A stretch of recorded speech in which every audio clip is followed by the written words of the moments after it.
Bonjour, nous sommes le 30 décembre 2020 et nous sommes dans une de ces vidéos où je n'ai pas la moindre idée où je vais aboutir, celle dont je vous dis que je vais l'appeler Paul Jorion pense tout haut et en général au bout d'un moment je parviens à découvrir ce dont j'ai envie de parler et je donne alors un titre en concordance avec cela. Ça, c'est dans l'esprit de ce petit texte de Heinrich von Kleist que m'avait signalé Annie Lebrun, mon amie Annie Lebrun, un petit texte de 1806 qui s'appelle, si j'ai bon souvenir, de l'élaboration progressive des idées en parlant. Le centre de sa réflexion, c'est la chose suivante, euh, c'est qu'il ne sait pas, ce qu'il pense véritablement et que comme nous, il l'apprend en s'écoutant parler. Voilà. C'est une idée de Clive de 1806.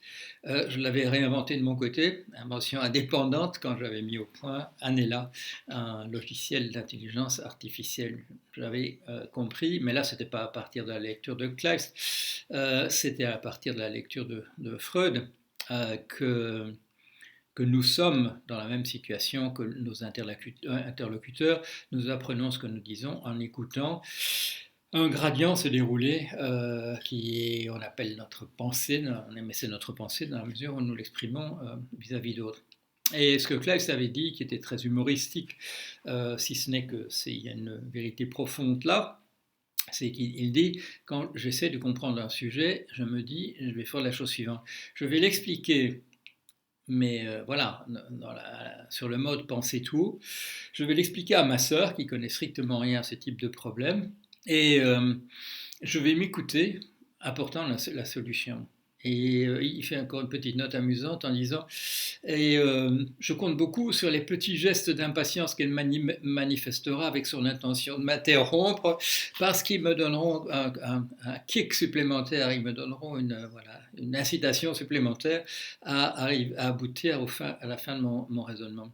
Et, il avait fait cette remarque, en fait, qui était une remarque, je dirais, tout à fait parallèle à ce qui se passe dans le système, dans le logiciel, à partir du moment où vous avez écrit sous code quelque chose, un mécanisme de ce type-là, ce que j'avais fait dans ANELA, Associative Network with Emergent Logical and Learning Abilities, un réseau associatif à propriété émergente de logique et d'apprentissage. Bon, il avait pris une image électrique. Il avait parlé d'une bouteille de Kleist, c'était son grand-père, quelque chose comme ça, qui avait inventé une sorte de condensateur. Et il disait à un moment donné, quand on a terminé, quand on a exprimé véritablement sa pensée, la bouteille est vide. Et il donnait l'exemple de Mirabeau, disant, voilà, résolvant une situation en disant, nous sommes ici par la volonté du peuple et nous n'en sortirons que par la force des baïonnettes. Et la situation était résolue. Lui, il était content d'avoir dit ce qu'il avait dit Kleist, et la situation était résolue de fait. Alors, quel est le problème que je vais essayer de résoudre? Je vais essayer d'en résoudre deux, et pas des moindres. Et je vais essayer de les résoudre en même temps.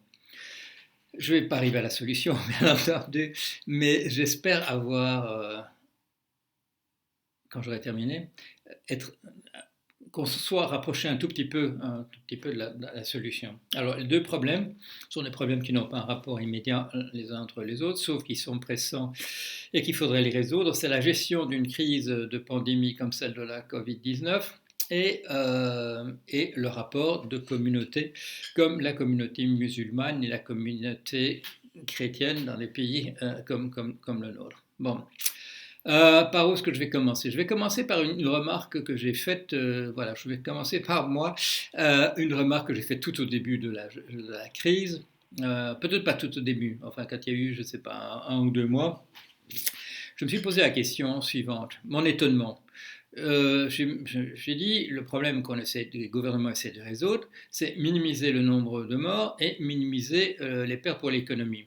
Donc c'est un problème d'optimisation. Or, et je dis, je ne vois aucun gouvernement autour de moi dire, voilà, il y a un problème d'optimisation à résoudre et on va essayer de, voilà, de mettre nos meilleurs mathématiciens appliqués sur le problème. Non. Chacun improvise. Je ne sais pas, peut-être qu'en Chine, voilà, je reviens toujours avec la Chine.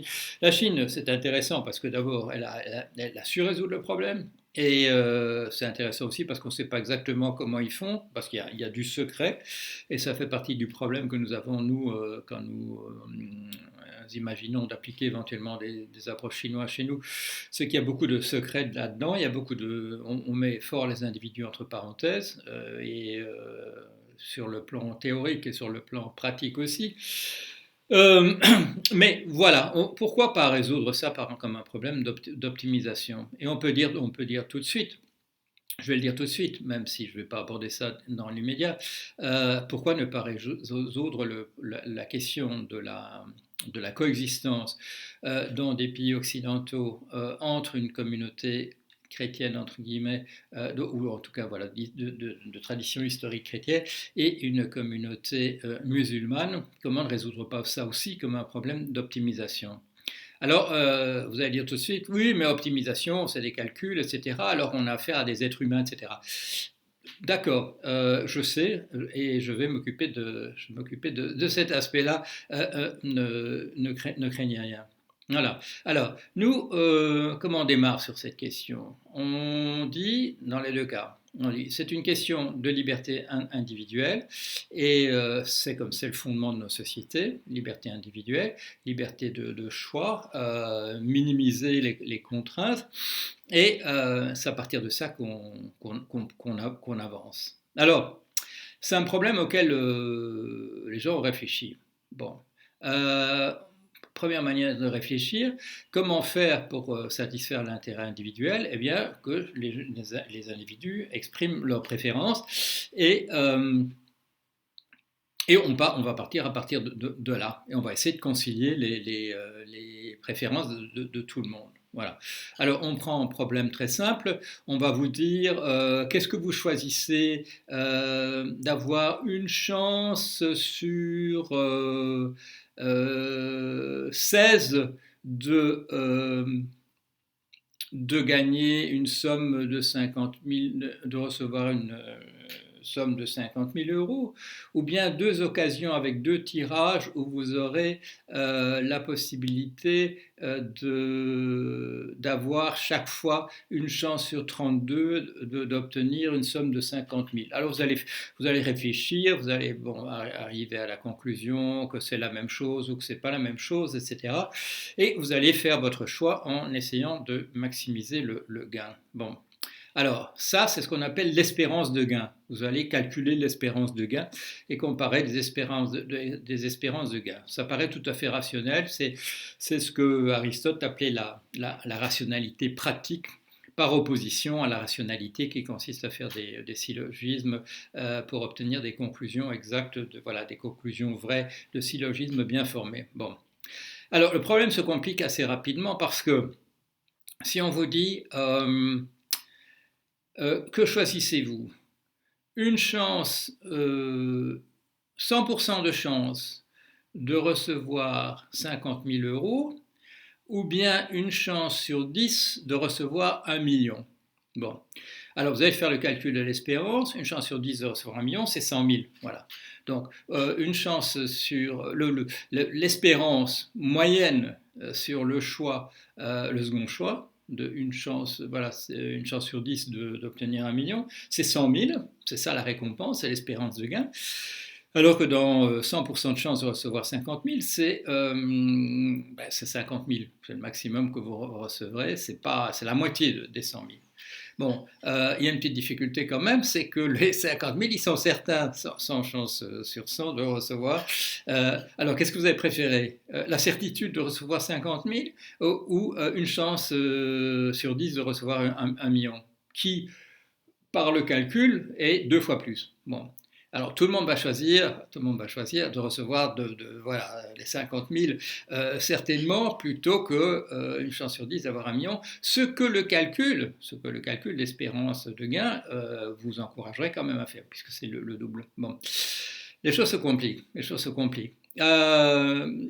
Donc, quand vous dites je vais faire ceci, voilà, ma préférence c'est de faire ceci, je vais me donner cet objectif et je vais le réaliser, la question se pose tout de suite de la certitude d'arriver à ce résultat. Hein, bon, donc il y a un élément supplémentaire à tenir en compte. Et puis il y a la difficulté qui est que vous êtes entouré d'autres personnes et les préférences de ces gens-là sont peut-être différentes.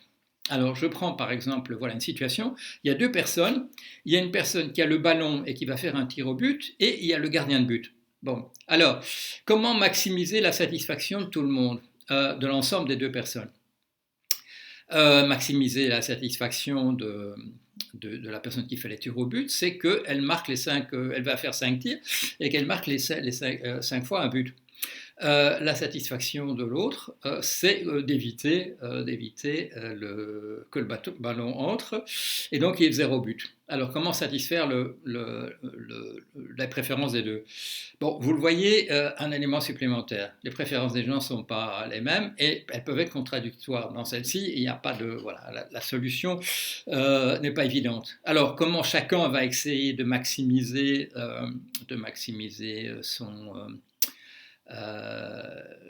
ses gains, on a trouvé, c'est Daniel Bernoulli, je viens de retrouver ça là-dedans, excellent livre, regardez par la couverture, c'est tellement moche, je ne sais pas comment ils sont arrivés à faire ça, c'est Human Compatible Artificial Intelligence and the Problem of Control, de M. Stuart Russell, qui dirige le département à Berkeley, Université de Californie à Berkeley. Bon, donc, problème du gardien de but, etc. Alors, on a inventé un truc en mathématiques qui s'appelle la théorie des jeux. Et la théorie des jeux, c'est un truc qui réfléchit justement à des problèmes de préférence de ce type-là. Il y a en particulier un dilemme fameux, en théorie des jeux, le dilemme du prisonnier. Qui montre que ce qu'on appelle un équilibre de Nash, en fait, voilà, une sorte de solution optimale, elle est satisfaisante en réalité pour personne.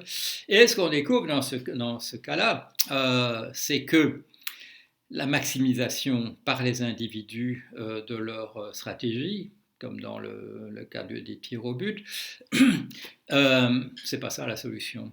La solution, c'est de passer d'un autre niveau, c'est d'essayer de trouver une solution collective. Et dans le cas du dilemme du prisonnier, la solution collective, c'est celle de la solidarité entre les deux. Ils vont se dire, je vais jouer comme si je jouais avec l'autre, parce que bon, on les oppose, ils vont devoir soit confesser, soit dénoncer l'autre, etc. Et en fait, la meilleure solution, qui n'est pas un équilibre de l'âge, c'est de la solidarité, c'est de sauter d'un niveau, c'est de se mettre dans un point de vue collectif et de résoudre le problème. Même chose sur le fameux, comment s'appelle, la tragédie des communs, et qui est particulièrement intéressante dans le cas justement d'un environnement dégradé. Il reste la meilleure stratégie pour les individus reste celle d'essayer de maximiser son effort personnel, qui n'est pas du tout la solution collective, évidemment, ce qui est d'essayer de retrouver un équilibre. Alors, je vous ai publié l'autre jour un texte inédit que j'avais écrit vers 82 ou un truc comme ça. C'était le compte-rendu en fait d'un livre de Philippe von Parijs, un livre qu'il avait fait sur l'explication fonctionnaliste, où il disait que c'était une forme d'explication évolutionniste.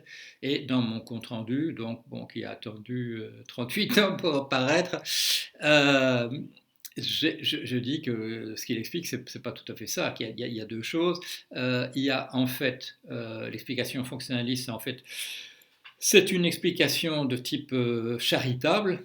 C'est une excuse de celui qui n'a pas trouvé la bonne explication, et on dit, mais elle joue un rôle dans l'ensemble, et donc par conséquent, elle n'est pas si mauvaise que ça, ou bien elle est en fait simplement, et là je reprenais l'idée de Hofstadter dans son livre qui s'appelle Gödel Escher Bach, où il faisait remarquer que ce qu'on appelle une explication causale, en physique, souvent c'est simplement une lecture à un autre niveau. et un niveau supérieur, je veux dire un niveau collectif. Souvent, c'est ça on dit c'est la cause, et en fait, non, ce qu'on décrit, c'est le même phénomène, mais à un autre niveau. Alors, il y a un truc que vous connaissez, c'est un principe fondamental de la science économique moderne, c'est l'individualisme méthodologique.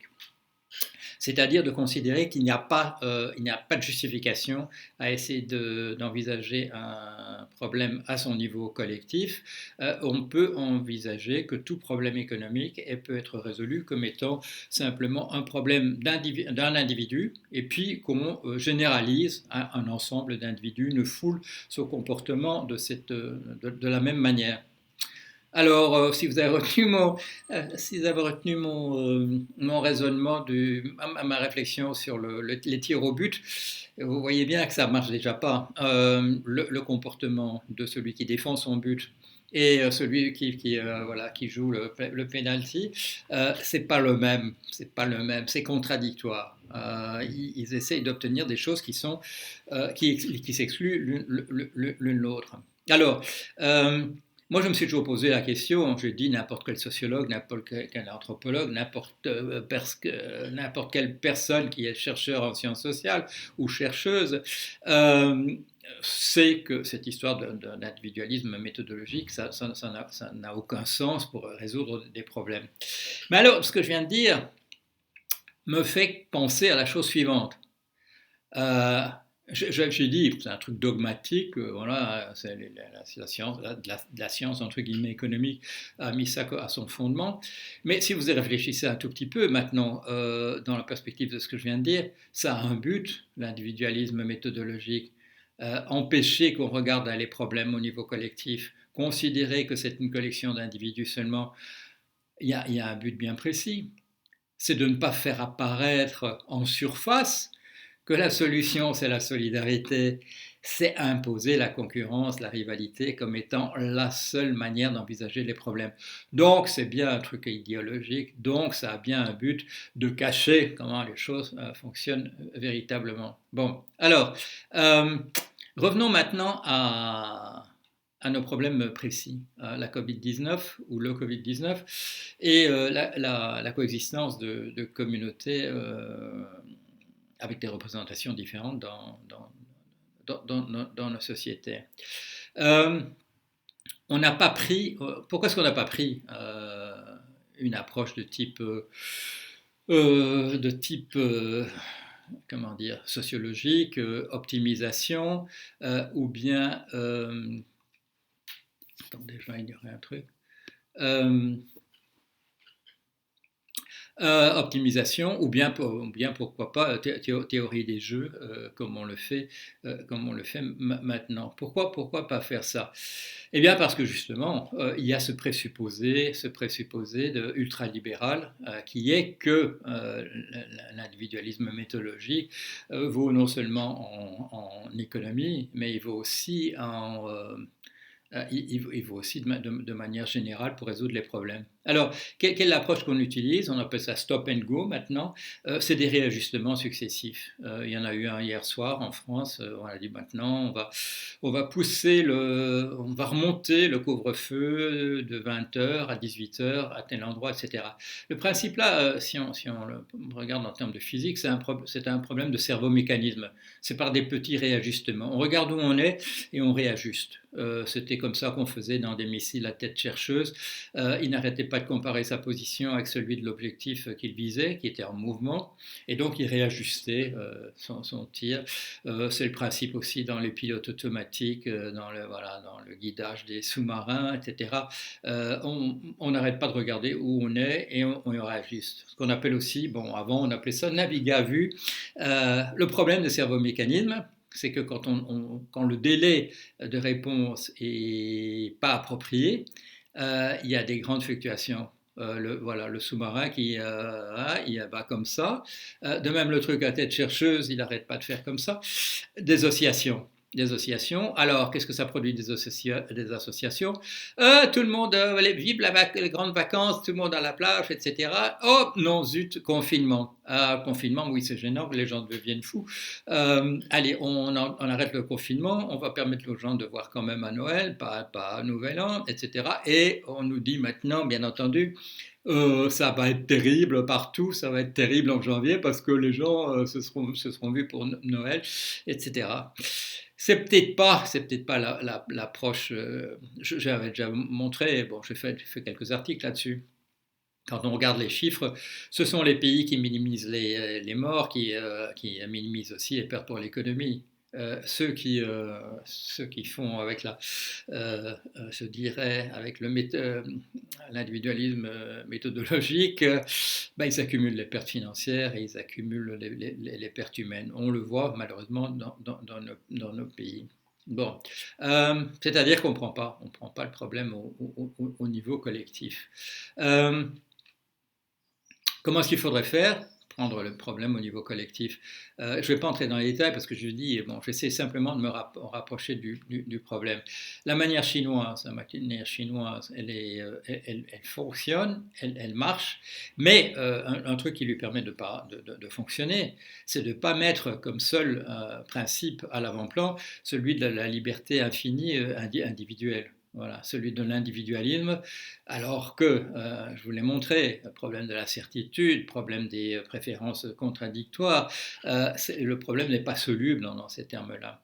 Il faut faire sauter, bon là, donc ça c'est clair, il faut faire sauter l'individualisme méthodologique, de dire c'est une stupidité, une carabistouille, mettre ça entre parenthèses et dire maintenant on va s'occuper des problèmes d'économie en ayant mis ça entre parenthèses, en sachant qu'il y a du collectif, en sachant, comme a dit Proudhon, que 200 grenadiers en 1 heure ont érigé l'obélisque sur la place de la Concorde, alors qu'un seul grenadier, pendant 200 jours, est bien incapable de le faire. Il faut, messieurs, mesdames, les économistes, il faut commencer à réfléchir à cette petite image donnée par Proudhon.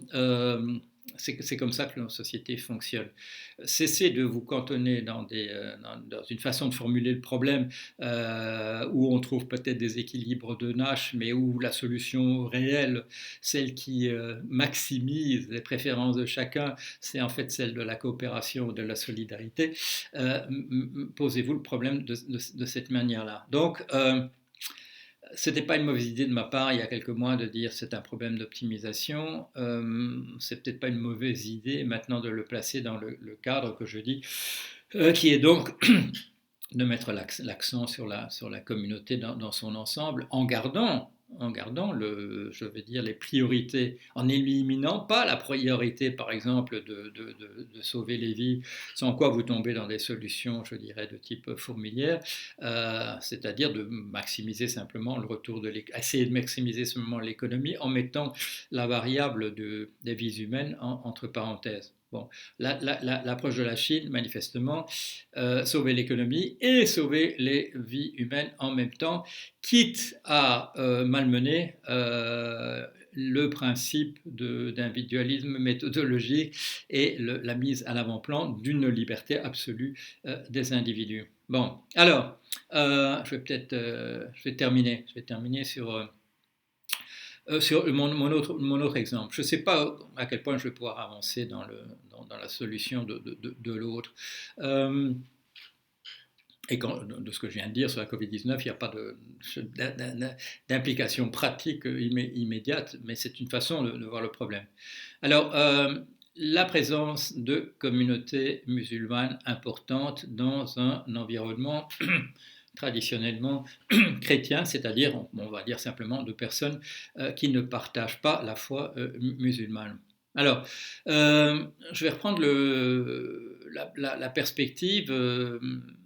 C'est pas nécessairement d'adversaire voilà, parce que celui qui tire au but et celui ou celle qui tire au but et celle ou celui qui est dans le but, ils jouent tous les deux au football. Hein, on est d'accord, mais il y a deux équipes.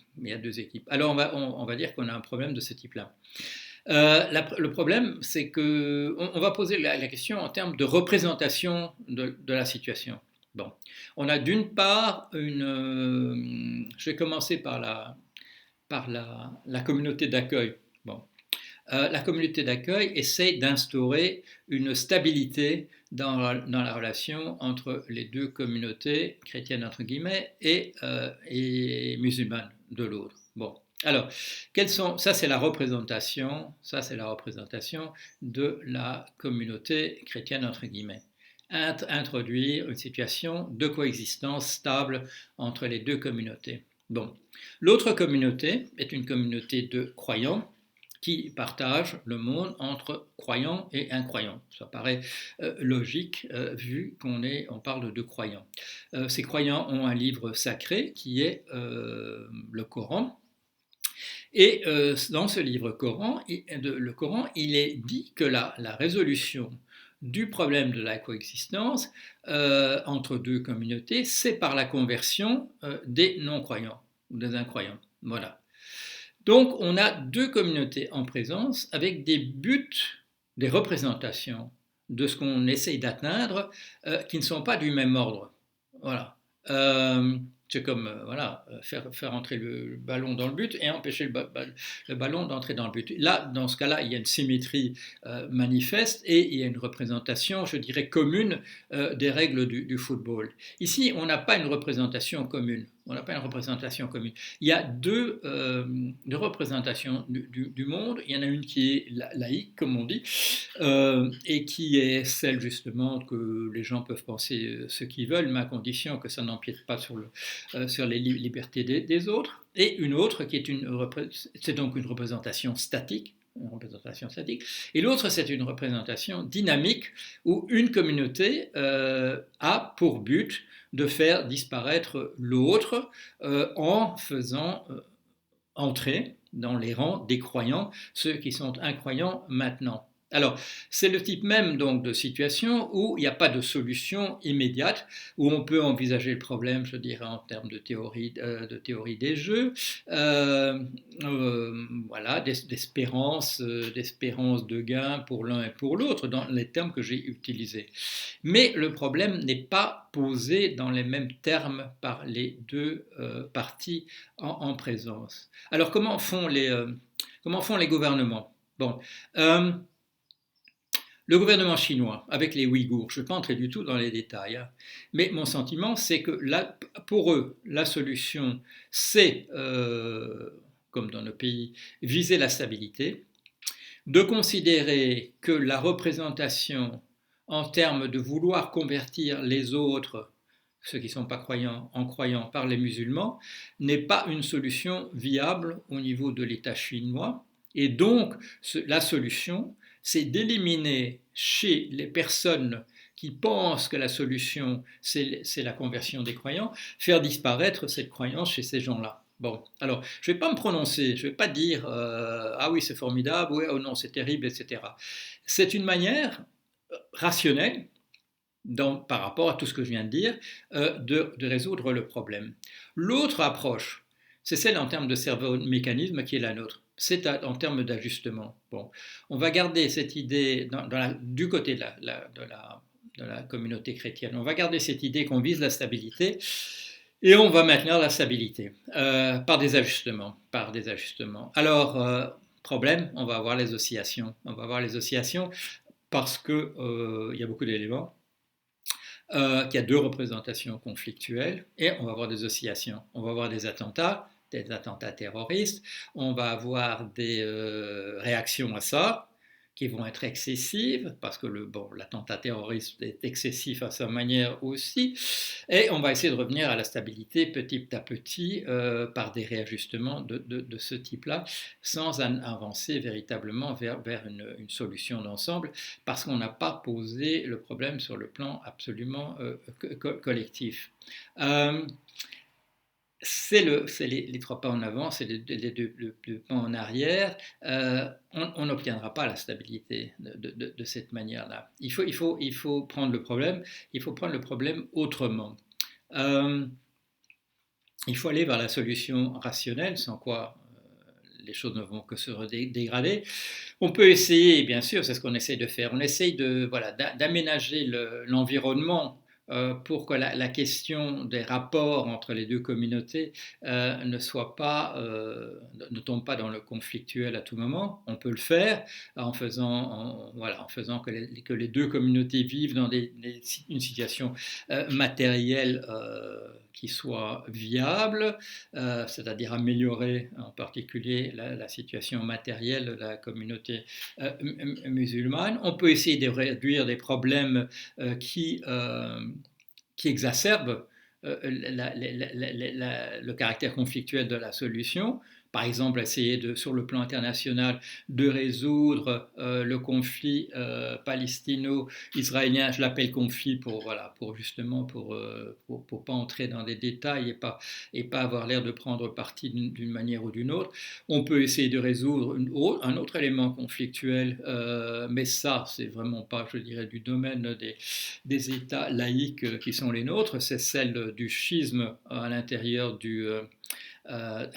même de l'islam qui est un élément conflictuel.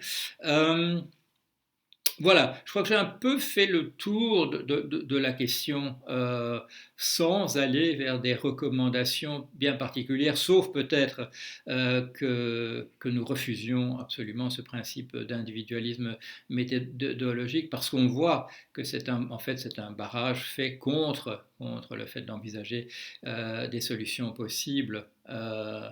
En termes d'approche, c'est-à-dire en niveau collectif, au niveau de la solidarité. Quand nous faisons des comparaisons avec les fourmis et les termites, c'est en général des comparaisons défavorables. Qu'est-ce qui nous dérange? C'est le fait qu'il semble qu'il y ait une totale absence de libre arbitre. Il semble que la fourmilière ou la termitière fonctionne comme un ensemble avec des individus qui sont en fait simplement, je dirais, des organes séparés. Ils sont reliés par des messages de type phéromone. Mais ils fonctionnent comme un ensemble. Et à tout moment, l'individu devant un danger se conduit de manière altruiste par rapport aux autres. Il ne met pas ses préférences en avant. On ne voit pas les fourmis, je dirais si, peut-être quand je donne un coup de pied dans la fourmilière, mais sinon, non, on ne les voit pas simplement s'égailler dans la nature, ils essayent de résoudre un problème collectivement. Quand on les voit, voilà, et aussitôt qu'on a donné un coup de pied dans la fourmilière, on les voit en train de transporter ensemble les cocons pour essayer de les sauver, des choses de cet ordre-là.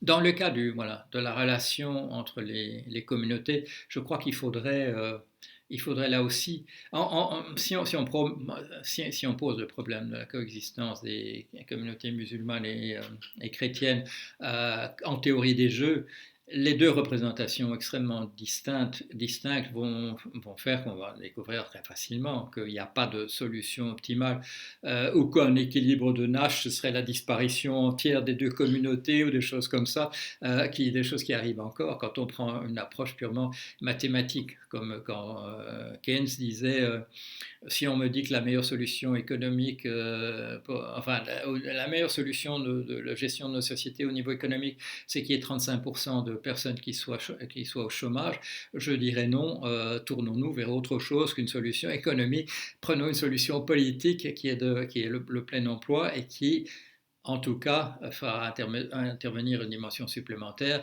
l'insatisfaction des gens. On minimisera l'insatisfaction de tout le monde, de la communauté dans son ensemble.